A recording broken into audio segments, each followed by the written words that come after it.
जय हिंद दोस्तों, मैं सुभाष शर्मा हाजिर हूं आज पुनः एक नई कक्षा जो कि आपकी हिंदी व्याकरण पर आधारित प्रश्नोत्तरी पर है उसे लेकर के।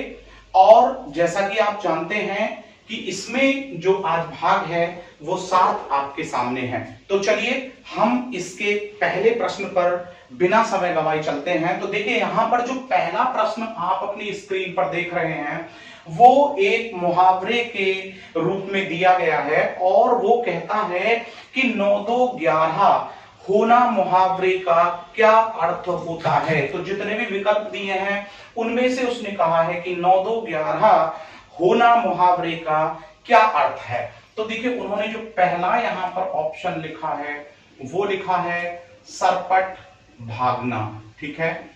और जो दूसरा उन्होंने यहां पर ऑप्शन लिखा है वो लिखा है सरपट भगाना। जरा ध्यान दीजिएगा, सरपट भगाना। और तीसरा जो ऑप्शन यहां पर उन्होंने लिखा है वो गिर जाना।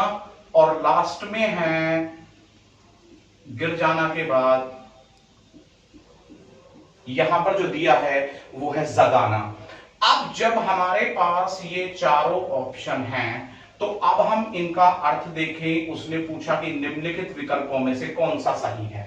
देखिए 9 2 11 हो जाना यानी कि टेक ऑन वंस हील्स, यानी कि बहुत तेजी से कहीं से गायब हो जाना, भाग जाना। तो सरपट भगाना, देखिए यहां भगाना आ रहा है, भागना नहीं आ रहा है, तो हम इसे बिल्कुल कट कर देंगे, यानी कि नंबर 2 ऑप्शन नहीं है।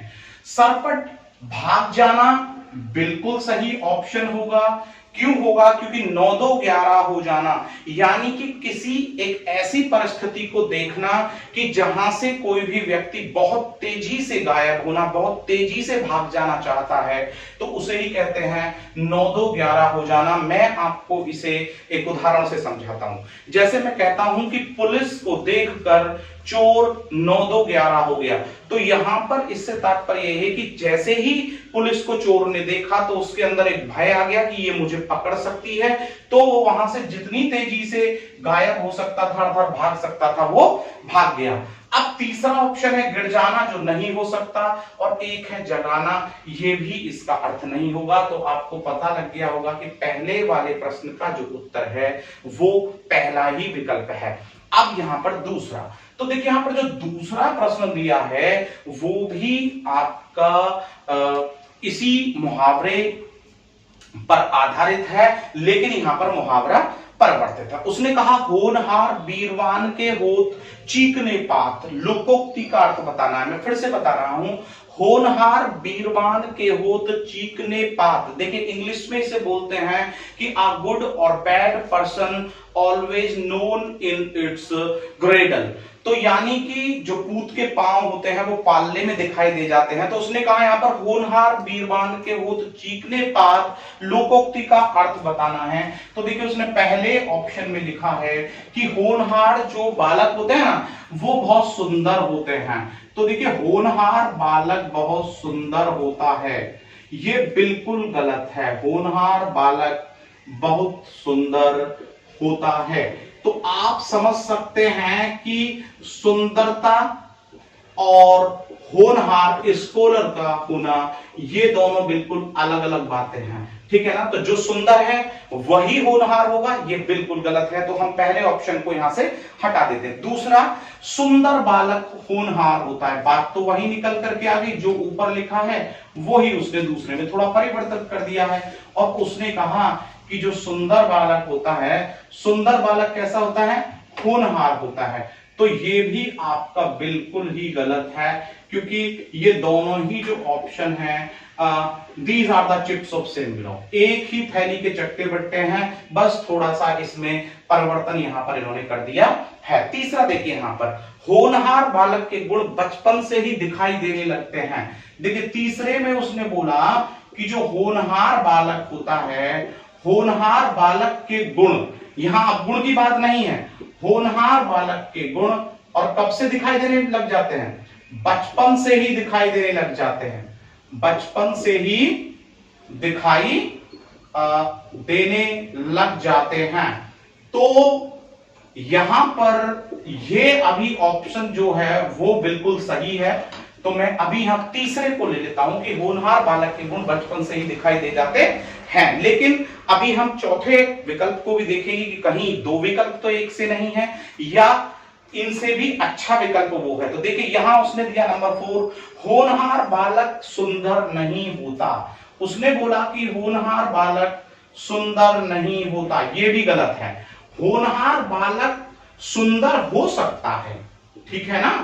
तो होनहार बालक सुंदर भी हो सकता है। तो आप समझ लीजिए उसने यहां पर कहा सुंदर नहीं होता। तो यहां पर होनहार का मतलब सुंदर या असुंदर होने से नहीं होता, सुंदर या कुरूप होने से नहीं होता।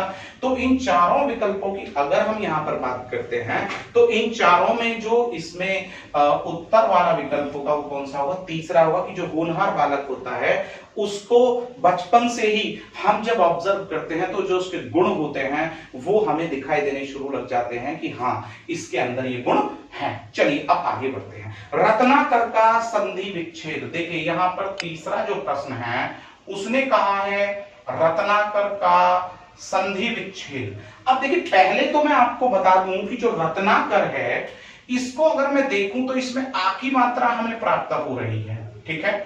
और आ की जो मात्रा प्राप्त होती है वो हमें स्वर संधि में प्राप्त होती है, राइट है। और अगर ये कहा जाए कि स्वर संधि के भी किस भेद में वो हमें प्राप्त होती है, तो स्वर संधि के दीर्घ भेद में हमको आ की मात्रा प्राप्त होती है, आ, बड़ी ई, बड़ा ऊ, ठीक है।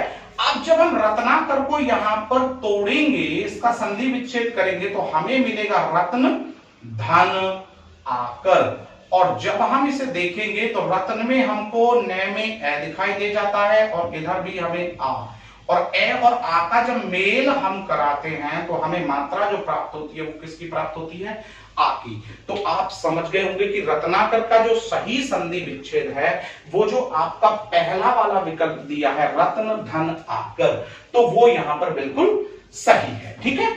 अब हम नंबर 4 की ओर चलते हैं और देखते हैं कि जो नंबर 4 आपकी स्क्रीन पर प्रश्न है तो वो क्या पूछ रहा है। तो आप जैसा कि देख रहे हैं कि उसने एक वर्ण पर आधारित हमसे कई प्रश्न कर लिए हैं और वो कई प्रश्न किस पर आधारित है? जैसा मैंने अभी बोला कि वो एक वर्ण पर ही आधारित हैं और उसने यहां पर कई सारे प्रश्नों से मिला करके एक प्रश्न बना लिया है। तो उसे जरा ध्यान से देखिए। उसने यहां पर कहा है कि कौन सा वर्ण, देखिए स्पर्शी, दंत्य, सघोष तथा अल्प प्राण है। तो सबसे पहले तो हमें यह समझना होगा कि ये जो स्पर्शी होता है ये क्या होता है। देखिए उसने कहा कौन सा वर्ण स्पर्शी, पहली बात निम्नलिखित में से कौन सा वर्ण स्पर्शी, दूसरा कहा बताइए वो दंत्य भी होना चाहिए। क्या होना चाहिए? दंत्य भी होना चाहिए। और फिर उसने कहा कि वो सघोष भी होना चाहिए, यानी गर्जन भी उसमें होनी चाहिए। और लास्ट में उसने कहा कि ये बताओ कि वो अल्प प्राण भी होना चाहिए, अल्प प्राण भी। तो उसने कहा स्पर्शी वर्ण बताइए, दंत्य बताइए, सघोष बताइए और अल्प प्राण बताइए। और ये सबके सब जो भेद हैं वो एक ही वर्ण में होने चाहिए। देखिए उसने यहां पर जो हमें ऑप्शन दिए त, था, द और धा। तो देखिए इसने दिया ता, धा, ठीक है। और दूसरा उसने बोला है यहां पर द और था। जरा ध्यान देंगे और ये चारों में से एक के अंदर ये चारों बातें होनी चाहिए, ठीक है ना। आप जरा ध्यान दीजिए। देखिए पहले हम देखें तो ता, था, दा, धा ये तय वर्ग के हैं, सभी के सभी तय वर्ग वर्ण हैं कि नहीं है? तो आप बोलेंगे यस ये सभी तय वर्ग के हैं, ता, थ, द, धा। अब उसने कहा कि स्पर्शी क्या होते हैं? स्पर्शी व्यंजन वे वर्ण होते हैं कि जिनका उच्चारण करने में जो जिह्वा की नोक होती है वो मुख के अंदरूनी किसी ना किसी भाग को स्पर्श अवश्य करे, ठीक है। और आपको ये बात पता है कि जो मैंने वर्णमाला की आपको कक्षा दी पहला और दूसरा भाग, तो मैंने कहा था कि जो कचाट तक होता है, देखिए दोबारा से देखिएगा के, चे, टे, ते और टे, ये जो वर्ग के जो वर्ण होते हैं ये स्पर्शी तो होते ही हैं, तो फिर तो ये सभी के सभी वर्ण यहां पर स्पर्शी हैं, ये बात क्लियर हो गई। अब उसने कहा कि फिर ये बताइए कि वो दंत्य होना चाहिए। दंत्य के लिए मैंने ये ट्रिक दी थी, आपको याद होगी, ये कंठा हो जाएगा यहां पर कै वर्ग, और यहां पर जब हम चलेंगे ये तालव्य हो जाएगा, और तालव्य में च, जब हम पीछे चलेंगे तो ये मूर्धा हो जाएगा और ये तय हो जाएगा, आगे चलेंगे तो तय वर्ग आ जाएगा और ये क्या हो जाएगा दंत्य, और फिर अगर हम और आगे गए तो ये ओष्ठ्य हो जाएगा, राइट है, और ओष्ठ्य में जो हम रखते हैं वो रखते हैं टे को, ठीक है। ये आप देख सकते हैं वर्णमाला की जो हमने पहली और दूसरी कक्षा दी है उसमें बड़ा ही हमने विस्तृत रूप से समझाया है। तो अब यहां पर हमें देखना है कि वो दंत्य होना चाहिए, तो दंत्य के अंदर देखें तो हमारा जो टे वर्ग है, कौन सा वर्ग है, टे वर्ग, तो टे वर्ग कौन सा होना चाहिए, कै, और यहां पर ये च वर्ग आना था, तो कै, च और टे, ये टे हमारा रहेगा और यहां पर बदल जाएगा तय वर्ग, ठीक है ना, तय ही तो हमारा दंत्य है। अब तय में देखें तो तय थे दैत है, तो दंत्य सारे हैं ये हमारे, सभी के सभी जो है हमारे ये दंत्य भी है, तो स्पर्शी भी है और दंत्य भी है। अब बात करता है कि वो सघोष भी होना चाहिए। अब बात करें सघोष की, तो मैंने सघोष के लिए बताया था कि 12 और 345, ये ट्रिक आपको याद होगी, ये सघोष में ना जाकर के किस में जाते हैं, अघोष में, किस में जाते हैं, यानी कि वर्ग का पहला और दूसरा वर्ण होता है अघोष, और ये क्या हो जाते हैं सघोष या घोष। तो अब जरा इस पे गौर देते हैं, तो हमारा सघोष हो तो थर्ड, फोर्थ और फिफ्थ वर्ग का होना चाहिए। तो जब हम देख रहे हैं त, थ, द और धा, तो जब हम देख रहे हैं तो थर्ड और फोर्थ यानी कि तय, थे और तय, थे, दे, धे, तो हमारा जो दय और धय है ये क्या निकल करके आ रहा है, थर्ड और फोर्थ निकल करके आ रहा है। तो इसके अंदर जो तय और धय है, जरा ध्यान दीजिएगा, एक तो तय और एक धय, ये हमारे सघोष हैं। अब बात आती है कि वो अल्प प्राण भी होना चाहिए, हमें एक वर्ण देखना है। अब जो अल्प प्राण होता है उसके अंदर मैंने आपको बताया था कि जो महाप्राण होता है उसमें वर्ग का दूसरा और चौथा वर्ण होता है, याद है ना आपको, और जो अल्प प्राण होता है उसमें जो वर्ग का होता है वो 1, 3, 5 यानी कि पहला, तीसरा और पांचवा वर्ण होता है। तो अब अल्प प्राण में पहला, तीसरा और पांचवा इसमें दिया ही नहीं है, तीसरा दिया है और वो क्या है, दय। तो तीसरा जो वर्ण है हमारा वो दय निकल करके आता है। तो इन दोनों की अगर मैं यहां पर बात करता हूं तो हमें वो कौन सा वर्ण यहां पर दिखाई देता है, दय दिखाई देता है। तो श्योर है कि इनमें जो हमारा वर्ण है वो निकल करके आएगा अल्प प्राण होने पर दय। तो श्योर है कि इसका जो हमारा उत्तर होगा वो तीसरे नंबर का विकल्प होगा दय, ठीक है ना। अब हम यहां से आगे बढ़ते हैं और यहां से आगे हम चलते हैं जो आपका प्रश्न नंबर 5 है। तो देखिए यहां पर प्रश्न नंबर जो 5 है वो कह रहा है कि निम्नलिखित में से प्रेरणार्थक क्रिया आपको बतानी है। क्या बतानी है, प्रेरणार्थक क्रिया आपको बतानी है। तो सबसे पहले तो आप ये समझिए कि ये प्रेरणार्थक क्रिया होती क्या है। देखिए प्रेरणार्थक क्रिया से हमारा तात्पर्य होता है कि जब कार्य स्वयं ना करके किसी अन्य से करवाते हुए पाया जाता है तो ऐसी जो क्रिया होती है वो क्या कहलाती है, वो प्रेरणार्थक क्रिया कहलाती है।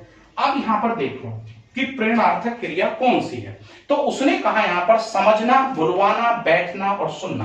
देखो पहला कहा उसने यहां पर 5वें वाले की बात कर रहे हैं हम, और 5वें प्रश्न में उसने क्या कहा, प्रेरणार्थक क्रिया बताइए। और मैंने कहा कि जो प्रेरणार्थक क्रिया होती है उसमें कार्य स्वयं नहीं होता, कार्य स्वयं ने करके, जो करता होता है वो स्वयं ने करके अब किसी अन्य से करवाया जाता है, किसी अन्य से करवाया जाता है। देखिए एक होता है प्रेरक और एक होता है प्रेरित। मैं थोड़ा समझा, एक तो होता है प्रेरक और एक होता है प्रेरित। तो एक तो है हमारा यहां पर मोटिवेटर, और एक है मोटिवेटेड। तो इसमें जो मोटिवेटर होता है वो स्वयं कार्य नहीं करता है, वो कार्य किससे करवाता है? जो ये प्रेरित होता है इससे करवाता है। आप जरा देखिए, समझना, इसने पहला बोला, पहला ऑप्शन है समझना, दूसरा ऑप्शन है बुलवाना, ठीक है ना, बुलवाना। और देखिए यहां पर जो तीसरा विकल्प दिया है वो है बैठना, और लास्ट में उसने बैठना के बाद जो ऑप्शन दिया है वो दिया है सुनना। राइट है। हम बात कर रहे हैं पांचवें प्रश्न पर, स्क्रीन पर आप देख रहे हैं। देखिए समझना क्रिया का सामान्य रूप है, आपने पढ़ा होगा। जब क्रिया के धातु रूप में नानी ने जुड़ा होता है तो वहां पर वो क्रिया का सामान्य रूप होता है। बैठना भी यहां पर सामान्य रूप है, राइट है, और इसके बाद सुनना भी सामान्य रूप है। लेकिन अब आप कहेंगे कि सर ना तो आपका बुलवाना में भी लिखा हुआ है, लेकिन यहां पर बुलवाना जो दिया है वो कार्य स्वयं ना होकर के किसी दूसरे के द्वारा करवाते हुए पाया जा रहा है। जैसे कि मुझे सुरेश को बुलवाना है, यानी मैं सुरेश को खुद बुलाने नहीं जाऊंगा, मैं किसी अन्य के द्वारा उस कार्य को यानी कि बुलवाने के कार्य को करूंगा। इसलिए यहां पर जो इसका उत्तर होगा वो कौन सा होगा? जो विकल्प नंबर 2 दिया है वो इसका उत्तर होगा नंबर 6 का। तो चलिए अब हम यहां से आगे बढ़ते हैं और अब जो नंबर 6 आपका प्रश्न यहां पर आ रहा है हम उसे यहां पर देखते हैं। तो देखिए नंबर 6 प्रश्न यहां पर आपका कह रहा है कि नंबर 6 को देखिएगा। उसने कहा संयुक्त वाक्य बताइए कि निम्नलिखित में से कौन सा है। निम्नलिखित में से संयुक्त वाक्य बताइए। तो देखिए मैंने वाक्य के भेद भी अभी आपको इससे पहली ही प्रैक्टिस जो हुई है कक्षा में उस पर मैंने चर्चा की थी। सरल वाक्य, संयुक्त वाक्य, मिश्रित वाक्य। अब हम बात करते हैं कि संयुक्त वाक्य कौन सा। देखिए संयुक्त वाक्य को यदि आप डिफाइन करें तो आप संयुक्त वाक्य को डिफाइन करते हुए बोलेंगे कि जब कम से कम 2 सरल वाक्यों को एक समुच्चय बोधक अव्यय यानी कि कंजक्शन या संयोजक के द्वारा जोड़ा जाता है और वहां उसका पूर्ण अर्थ हमें प्राप्त होता है, उसे हम संयुक्त वाक्य कहते हैं। फिर से बताना चाहता हूं कि कम से कम 2 सरल वाक्य, एक सरल वाक्य यहां होगा और यहां पर क्या दिखाया जाएगा? समुच्चय बोधक अव्यय। ठीक है ना, ये जरूरी नहीं कि यही हो, समुच्चय बोधक अव्यय, और फिर से इसमें सरल वाक्य दे दिया जाएगा और उसका पूर्ण अर्थ भी दर्शाया जाएगा। तो इस वाक्य को हम क्या कहते हैं? बराबर इसे हम कहते हैं कंबाइंड सेंटेंस यानी कि संयुक्त वाक्य। ठीक है। अब बात आती है कि संयुक्त वाक्य को कैसे समझे। वह आदमी मुझे बुलाता है। देखिए पहला ऑप्शन देखिए, मुझे लिखने की भी आवश्यकता नहीं है। वह आदमी मुझे बुलाता है, बिल्कुल क्लियर है। इसमें कर्ता है और विधेय दिया गया है, क्रिया दी गई है, लेकिन इसमें 2 वाक्य नहीं है और ना ही किसी समुच्चय बोधक से जुड़े हैं। तो ये सरल वाक्य है, वह आदमी मुझे बुलाता है। तो इसका जो पहला ऑप्शन है अगर मैं उसे देखूं तो क्या बोलूंगा मैं इसे कि ये सरल वाक्य है। लेकिन उसने कहा कि संयुक्त वाक्य कौन सा है, तो पहला वाक्य नहीं हुआ। दूसरा उसने बोला नौकर मालिक बन गया। अब देखिए नौकर मालिक बन गया तो इसमें भी जब हमने देखा भाई ये भी सरल वाक्य है, नौकर मालिक बन गया, सरल वाक्य है। ठीक है ना। अब तीसरे में बोला बुरा ने मानो तो एक बात कहूं, बुरा ने मानो तो। अब देखिए यहां पर देखिए बुरा ने मानो तो प्रधान उपवाक्य है। तीसरे में देखिएगा, तीसरे में हमने देखा यहां पर कि भाई ये क्या है, बुरा ने मानो तो प्रधान उपवाक्य और दूसरा है आश्रित। और जब प्रधान उपवाक्य होता है कोई और फिर होता है आश्रित उपवाक्य तो वो बराबर क्या बन जाता है प्रिय विद्यार्थियों? वो बन जाता है आपका मिश्रित वाक्य। ये मैंने आपको बताया था।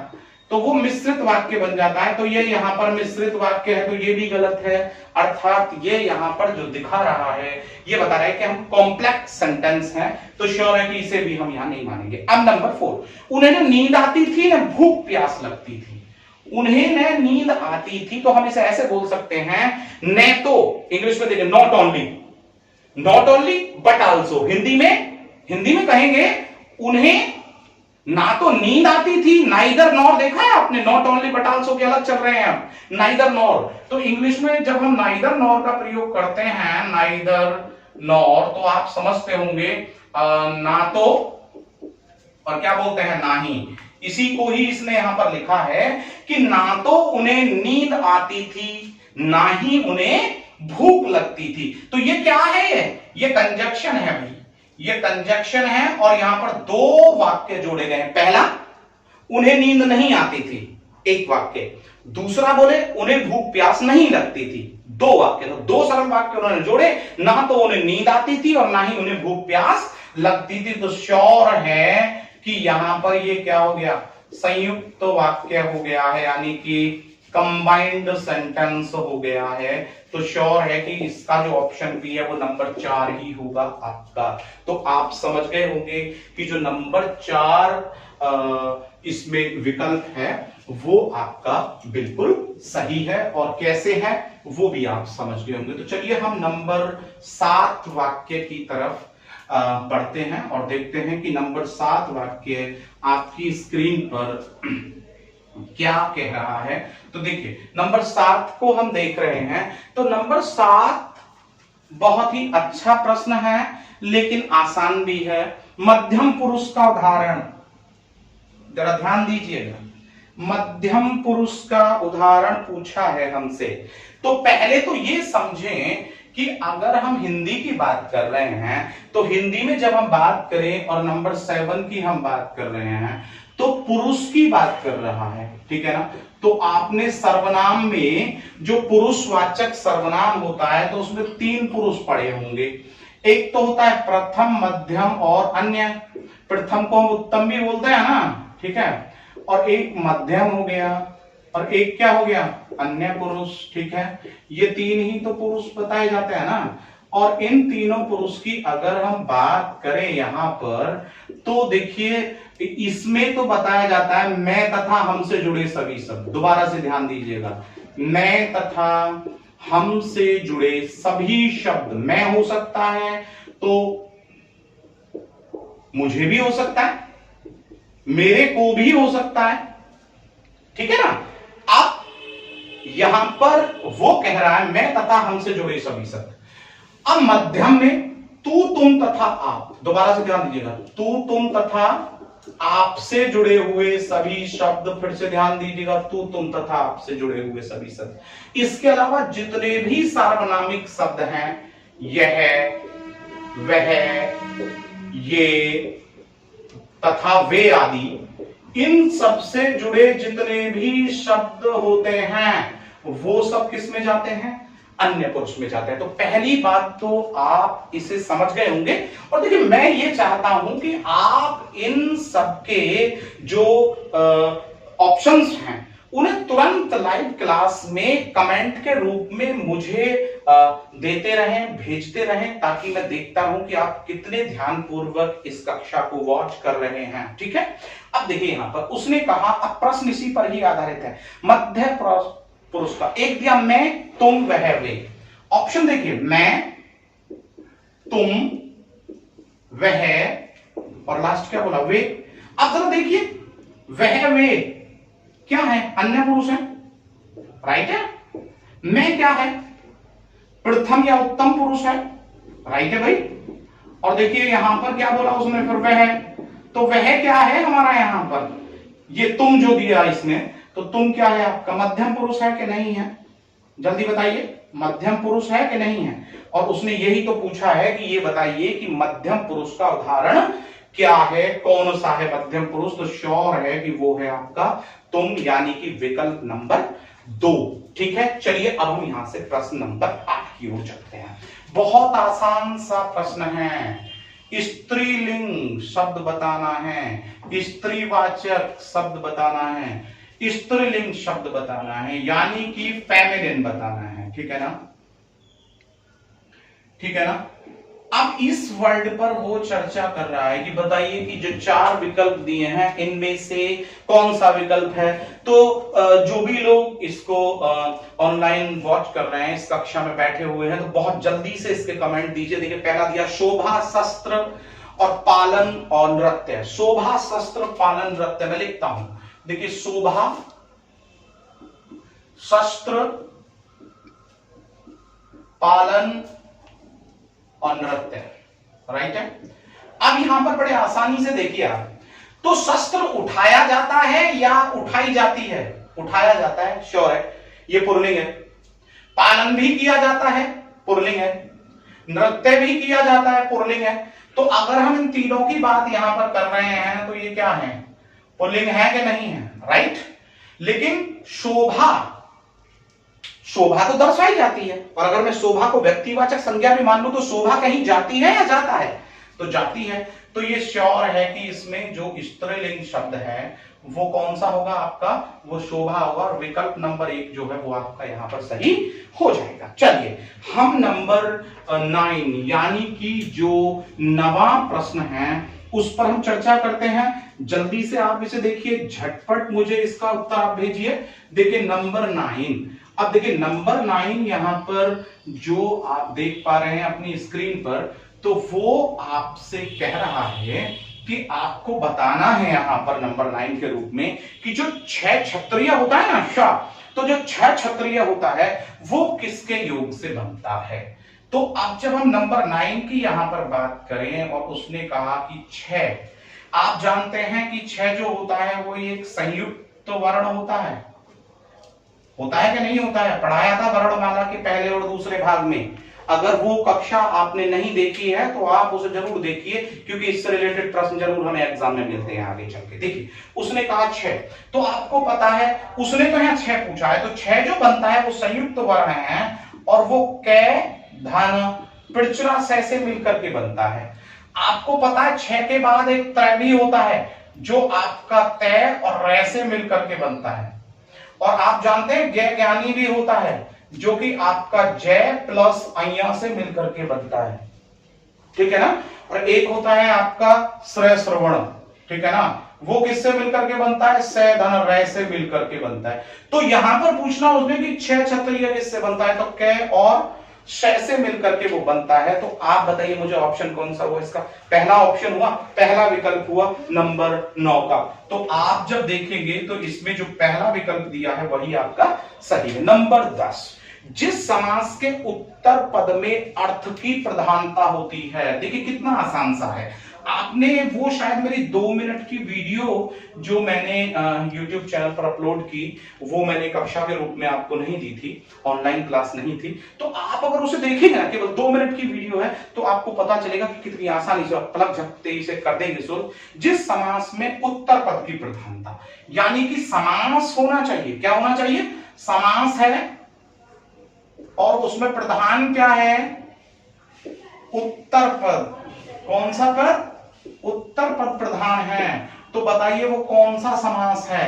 तो अब एक बात देखिए, मैंने आपको ट्रिक दी थी, उसमें से छोटी सी मैं बता देता हूं। द्विकर्म पुरुष उत्तर में रहता है, बस इतना बता रहा हूं। द्विकर्म पुरुष उत्तर में रहता है, द्विकर्म पुरुष, और कहां रहता है?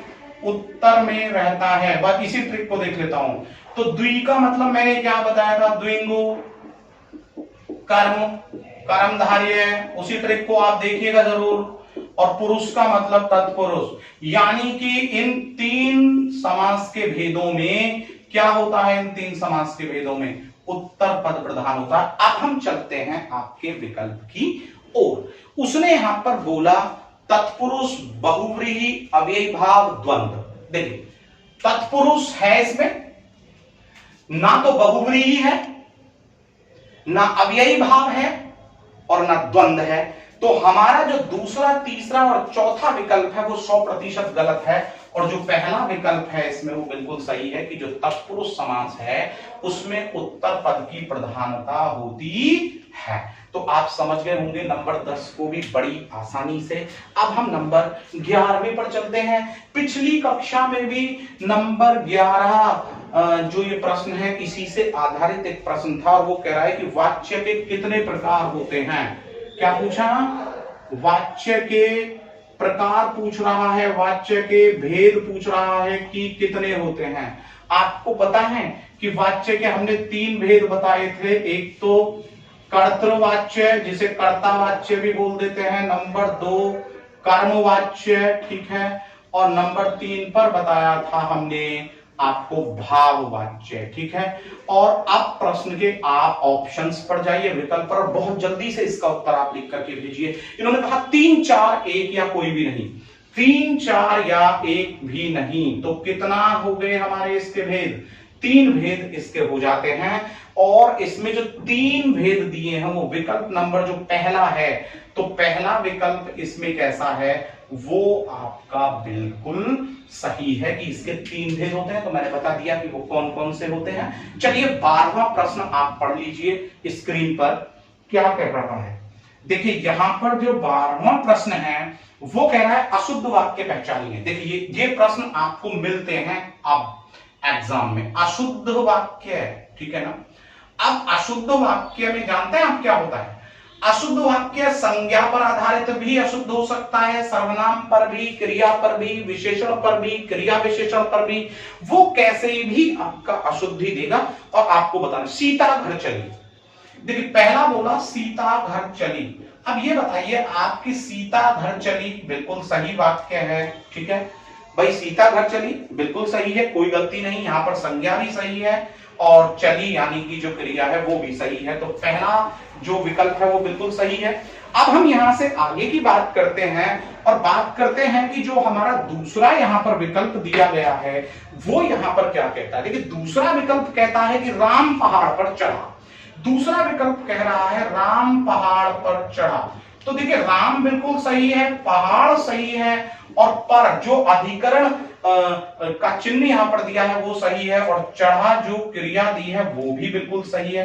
तो वाक्य पहला भी सही और वाक्य दूसरा भी सही। तीसरे ने कहा राम ने ग्रंथ पढ़ा। हाँ बिल्कुल, राम ने ग्रंथ पढ़ा। देखिए कर्तावाच्य है, राम ने ग्रंथ पढ़ा।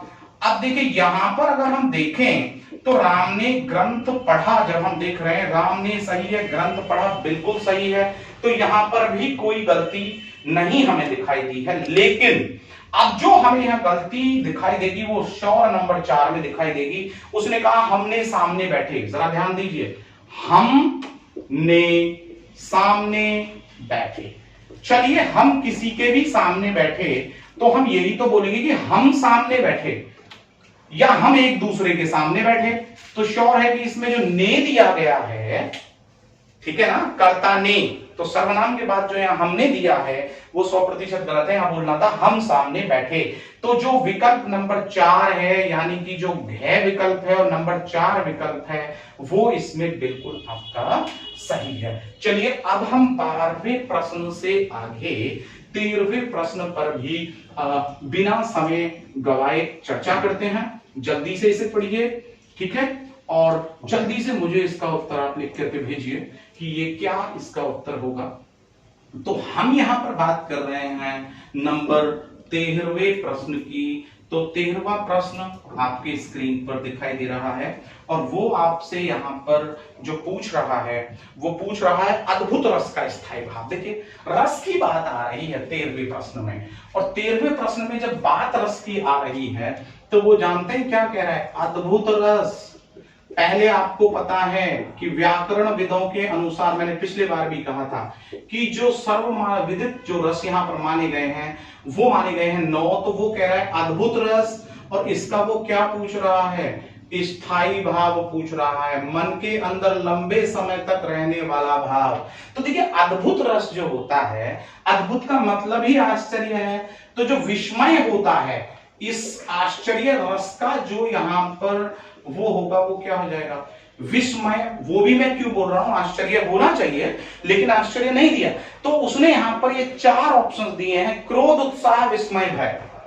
क्रोध, उत्साह, विस्मय मैंने लिख दिया है, और एक भय।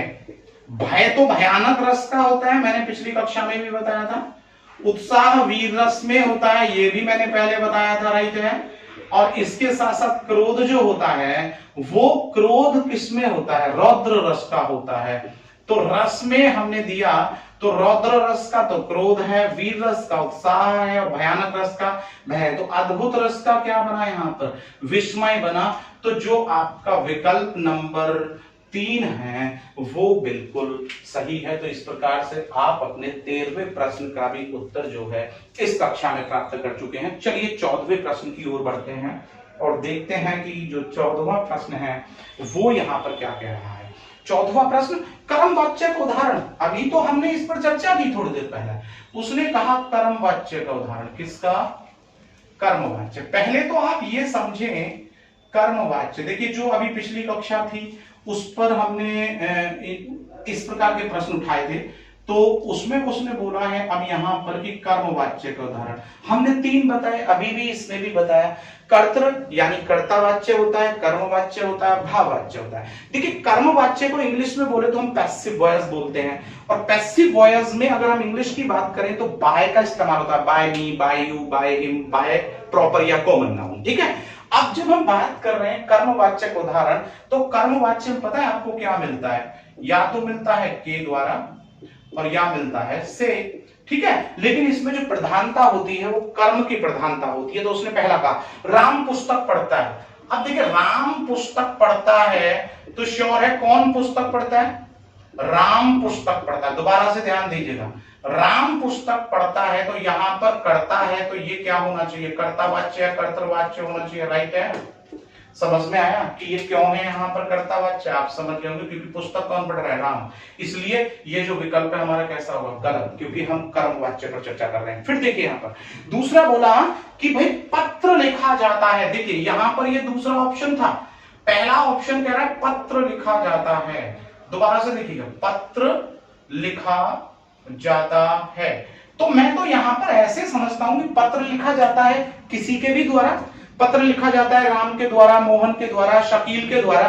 तो पत्र लिखा जाता है तो इसमें के द्वारा जो है वो छिपा हुआ है, तो पत्र लिखा जाता है तो श्योर है कि ये क्या होगा, कर्मवाच्य, क्योंकि इसमें क्या छिपा हुआ है, के द्वारा छिपा है। चलिए हम इसके तीसरे उदाहरण पर तीसरा जो विकल्प है उस पर भी हम चर्चा करते हैं। तीसरा कहता है यहां पर सीता पत्र लिखती है। देखिए यहां पर कह रहा है सीता पत्र लिखती है, तो देखिए यहां पर प्रश्न बनता है कि कौन लिखता है पत्र, सीता।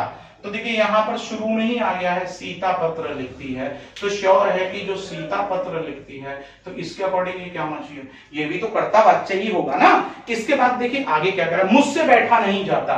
देखिए मैंने कहा था जहां पर नेगेटिव आ जाए और से आ जाए तो समझ लीजिए भाव है, मुझसे बैठा नहीं जाता, बैठने का भाव, मुझसे बैठा नहीं जाता है, मुझसे दौड़ा नहीं जाता है, मुझसे खाया नहीं जाता है, तो ये श्योर है कि ये क्या है, भाववाच्य है। क्या है यहां पर, भाववाच्य है। क्या है, भाववाच्य है। तो हमारा जो इसमें विकल्प सही है वो कौन सा विकल्प सही है, अब आप जल्दी से मुझे बताइए। इसमें विकल्प जो ए यानी कि जो पहला विकल्प दिया है ना कि पत्र लिखा जाता है, तो वो यहां पर बिल्कुल सही है। तो 14वें का जो यहां पर आप विकल्प लेंगे वो कौन सा लेंगे, पहला लेंगे। चलिए यहां से आगे बढ़ते हैं और अब बात करेंगे हम 15वें प्रश्न पर। और देखिए कि 15वां जो प्रश्न है वो यहां पर क्या पूछ रहा है आपसे, और तुरंत आप इसे पढ़िए। और देखिए किसी भी प्रश्न का उत्तर देने से पहले जरूरी है कि आप उसे ध्यान पूर्वक पढ़ें, ठीक है। यदि आप उसे ध्यान पूर्वक नहीं पढ़ रहे हैं तो आप उसका सही अर्थ नहीं निकाल पाएंगे, और जब आप उसका सही अर्थ नहीं निकालेंगे तो श्योर है कि आप उसका जो उत्तर है वो भी कैसा देंगे, बिल्कुल गलत देंगे। तो देखिए यहां पर इसने कहा है 15वें प्रश्न के बारे में, निम्नलिखित में से विशेषण शब्द पूछा है। उसने क्या पूछा है, निम्नलिखित में से विशेषण शब्द पूछा है। तो देखिए उसने यहां पर आपको 4 विकल्प दिए। पहले तो ये समझिए कि विशेषण यानी कि एडजेक्टिव क्या होता है, क्वालिफायर टू अ नाउन, जो नाउन की विशेषता बताता है, जो संज्ञा की विशेषता यानी किसी नाम की विशेषता बताता है, उसे ही तो हम विशेषण कहते हैं। अब उसने कहा कि विशेषण लंबाई, बुढ़ापा और समझ, और आगे यहां पर जो इसने वर्ड बोला है देखिए आप थोड़ा, तो लंबाई, बुढ़ापा और समझ, और एक अभी यहां पर हम देखें, चलिए मैं ऑप्शन लिखता हूं। एक तो है लंबाई, एक है यहां पर बुढ़ापा, ठीक है, और एक है डियर यहां पर समझ, ठीक है। और देखिए जो नंबर 4 ऑप्शन है, आप अपनी स्क्रीन पर देख रहे हैं, जो नंबर 4 ऑप्शन है ये दिया है यहां पर शान, ठीक है। तो उसने कहा कि ये तो बताओ इसमें से कि इसमें जो विशेषण शब्द है वो कौन सा है, राइट है।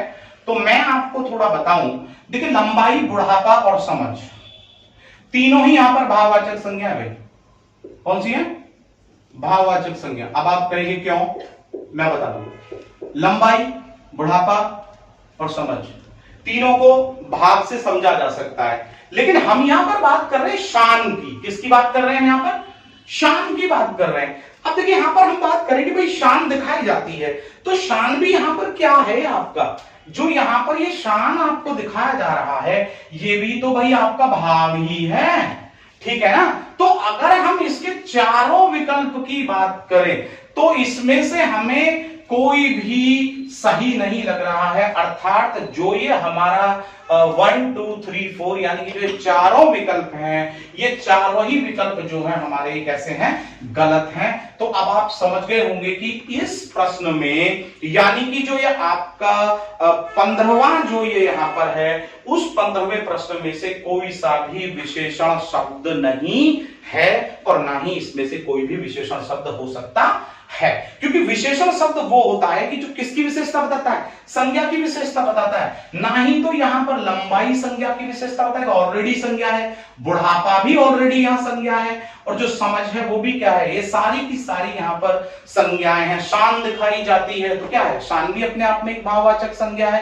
क्लियर हुआ? चलिए अब हम यहां से अगर इस 16वें की बात करें, 16वें प्रश्न की अगर हम यहां बात करें तो उसने कहा कि भाई मिलाप शब्द में प्रत्यय बताइए। क्या कह रहा है यहां पर, मिलाप शब्द में प्रत्यय बताइए। क्या कह रहा है, मिलाप शब्द में प्रत्यय। देखिए सबसे पहला प्रश्न यहां पर यह बनता है कि जो मिलाप शब्द है वो क्या कहता है। हमें मिलाप को समझना है कि यह मिलाप शब्द जो है वो क्या कह रहा है। प्रत्यय यहां पर कुछ नहीं कहता, प्रत्यय यहां पर केवल इतना कहता है कि अगर आप किसी शब्दांश के बाद शब्द जोड़े, जरा ध्यान दीजिएगा, आप किसी शब्दांश के बाद क्या जोड़ दे, कोई भी शब्द जोड़ देते हैं, ठीक है ना, तो यहां पर ये तो बन जाता है आपका उपसर्ग। क्या बन जाता है, उपसर्ग। समझे ना आप, ये जो शब्दांश है ये क्या कहलाता है, उपसर्ग। लेकिन अगर आप क्या कर दें, किसी शब्द के बाद यदि आप कोई शब्दांश ले आते हैं तो श्योर है कि जो ये शब्दांश है ये क्या बन जाता है, प्रत्यय बन जाता है। तो उसने ये ही कहा है कि निम्नलिखित में से आपको बताना है कि प्रत्यय कौन सा है। अब देखिए यहां पर उसने कहा, वो कह रहा है कि मिलाप शब्द में प्रत्यय, तो जब वो यहां पर मिलाप लिख रहा है तो मिलाप तो ऐसे ही लिखेगा ना। अब मिलाप को लिखेगा तो इसका जब वो विच्छेद करेगा तो यहां पर बन जाएगा मिल, इसमें ए मिल गया और यहां पर भी आप हो गया। तो आ और ए मिलकर के किसकी ध्वनि निकालेंगे, आ की निकालेंगे। तो श्योर है कि इसमें जो आपका जो उत्तर होगा वो बनेगा आप, यानी कि जो आपका विकल्प नंबर 2 दिया है ना वो यहां पर आपका बिल्कुल सही है और आप उसे बिल्कुल यहां पर सही मानेंगे और बाकी के बाकी जो है वो आपके गलत है यहां पर। अब देखिए यहां पर इन्होंने 17वें की बात की, तो 17वें में इसने यहां पर क्या कहा है, 17वें प्रश्न को आप देखिए, उसे झटपट पढ़ने की कोशिश कीजिए और देखिए कि ये 17वां जो है वो क्या कह रहा है, ठीक है ना। तो 17वां जो प्रश्न है आप इसे पढ़िए और इसके चारों विकल्प आप तसल्ली पूर्वक पढ़िए, ठीक है, और आप मुझे बताइए कि यहां पर ये 17वां जो विकल्प है वो क्या कह रहा है। देखिए 17वां कह रहा है शुद्ध वाक्य पहचानना है। क्या पहचानना है, शुद्ध वाक्य पहचानना है। क्या पहचानना है, शुद्ध वाक्य, यानी कि उसमें कोई त्रुटि नहीं होनी चाहिए। शुद्ध वाक्य पूछा है कि उसमें शुद्ध वाक्य कौन सा है। देखिए उसने पहले में यहां पर कहा है मैं और मेरी मां घूमने जाने वाली हैं, यानी कि मैं और मेरी मां घूमने जाने वाली हैं, तो वाक्य बिल्कुल सही है, मैं और मेरी मां घूमने जाने वाली हैं। इस वाक्य में कोई भी यहां पर गलती नहीं है। दूसरे में बोला इसने प्रत्येक को 5-5 रुपए दिए जाएं, प्रत्येक को 5-5 रुपए दिए जाएं, यानी कि यहां पर ये आज्ञावाचक वाक्य है, तो श्योर है कि यहां पर ये दूसरा भी आपका सही है। तीसरे में उसने बोला कि भाई तुम्हारे को जाना है, देखिए यहां पर तुम्हारे को जाना है। जब उसने बोला यहां पर नंबर 4 में, नंबर 3 में, नंबर 2 में और हम नंबर 1। अब नंबर 1 की बात है, मैं तुमको कुछ कहता हूं। उसने कहा मैं तुमको कुछ कहता हूं, मैं तुमको कुछ कहता हूं, ठीक है भाई, ये भी सही है। तो अब फिर इसमें गलत कौन सा है? तो इसमें गलत दिया जो डी आंसर है ना, तुम्हारे को जाना है, तुम्हारे को नहीं तुम्हें जाना है, तुम्हारे को जाना है नहीं तुमको जाना है। तो यहां पर श्योर है कि जो नंबर 4 है वही आपका यहां पर आंसर है, उसे बोलना पड़ेगा तुमको जाना है। ठीक है, क्लियर हो गया यहां तक? चलिए आगे बढ़ते हैं। उसने कहा 18वें प्रश्न में कि भभूत, आप देखते हैं सभी के यहां पूजा अर्चना होती है, तो उसने कहा कि भभूत का तत्सम बताओ। क्या बताओ?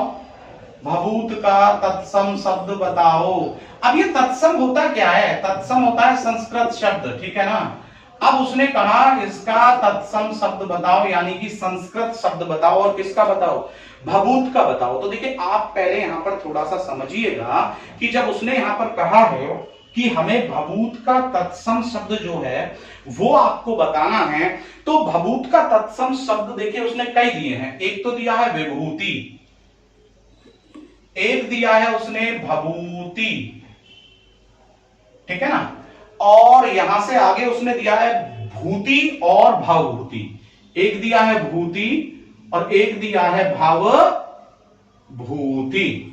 ठीक है, क्लियर हो गया। अब यहां पर वो कह रहा है कि इसका ये बताइए कि इसका जो तत्सम रूप है वो क्या होगा। देखिए भभूति जो है वो ऑलरेडी हम क्या बोल रहे हैं, वही तद्भव शब्द है। भूति कोई शब्द नहीं है यहां पर, भवभूति शब्द है लेकिन वो भभूत से जुड़ा हुआ नहीं है। तो अब भभूति हमने कहा कि ऑलरेडी हमारा तद्भव शब्द है, तो फिर क्या बचा? विभूति। तो जो ऑप्शन आपका विभूति दिया गया है वो यहां पर आपका ऑप्शन बिल्कुल सही है। अब हम यहां से आगे बात करते हैं और जो आपका 19वां प्रश्न है उस पर हम आज यहां पर चर्चा करते हैं और देखते हैं कि 19वां प्रश्न आपसे क्या कहता है। ठीक है, तो देख लेते हैं। चलिए 19वें प्रश्न को कि 19वां प्रश्न आपका क्या कहता है। विशेष्य, उसने कहा कि विशेष्य शब्द कौन सा होता है। सेकंड लास्ट क्वेश्चन है, आप देख लीजिएगा। विशेष्य शब्द क्या होता है? अब जरा ध्यान दीजिए, विशेष्य शब्द। अब जब विशेष्य शब्द की बात हो रही है और उसने कहा कि बताइए विशेष्य शब्द कौन सा होता है, तो विशेष्य शब्द क्या है? जिस शब्द की विशेषता बताई जाती है, पहला। दूसरा कहा जिस शब्द के द्वारा विशेषता बताई जाती है। देखिए पहला कहा जिस शब्द की विशेषता बताई जाती है। हाँ, जिस शब्द की विशेषता बताई जाती है उसे या तो हम संज्ञा कहते हैं या क्या कहते हैं, हम उसे विशेष्य कहते हैं, राइट है। दूसरे ऑप्शन में उसने कहा कि जिस शब्द के द्वारा विशेषता बताई जाती है, तो जिस शब्द के द्वारा संज्ञा की विशेषता बताई जाती है उसे क्या कहते हैं आप? विशेषण कहते हैं। तीसरा कह रहा है कि जिस हेतु विशेषता बताई जाती है, जिस हेतु विशेषता बताई जाती है, कारण हेतु विशेषता बताई जाती है, इसे हटा दें हम। और नंबर डी यानी 4 बोला कि इनमें से कोई नहीं, तो इसे भी हटाएं। तो किससे विशेषता? भाई उसने कहा जिसकी विशेषता बताई जाती है उसे हम क्या कहते हैं? उसे ही तो हम विशेष्य कहते हैं, उसे ही तो हम संज्ञा कहते हैं। और देखिए आज का जो अंतिम प्रश्न है, यानी कि जो 20वां प्रश्न है, हम उस 20वें प्रश्न पर यहां पर चर्चा करते हैं। और उसने कहा कि संसार का संधि विच्छेद आपको बताना है। किसका संधि विच्छेद बताना है? संसार का संधि विच्छेद, ठीक है ना। संसार का संधि विच्छेद आपसे पूछा है। देखिए मैंने आपको जब व्यंजन संधि पढ़ाई थी तो मैंने कहा था कि जो अंकी बिंदी होता है ये बराबर क्या होता है? मैं होता है, तो वो उसी ट्रिक से आप समझ लीजिए कि जब अंक की बिंदी है तो उसको मैं में परिवर्तित कर दिया और आगे क्या हो गया, सार हो गया। तो सम धन सार बराबर क्या हो जाता है, संसार। और ये कौन सा विकल्प है आपका, नंबर 1 विकल्प है। तो आप 20वें का नंबर 1 जो विकल्प है उसे यहां पर चयन में लेकर के आएंगे। और ये आपका प्रश्न यहां पर होते ही जो आज की प्रश्न श्रृंखला है उस कक्षा को मैं यहां पर विराम देता हूं और पुनः आपके सामने एक नई कक्षा के साथ उपस्थित होऊंगा। तब तक आप हमारी अन्य भी जितनी भी कक्षाएं हैं उन्हें YouTube चैनल पर देख सकते हैं, उन्हें लाइक कर सकते हैं, शेयर कर सकते हैं, कमेंट कर सकते हैं। और तब तक के लिए धन्यवाद, नमस्कार।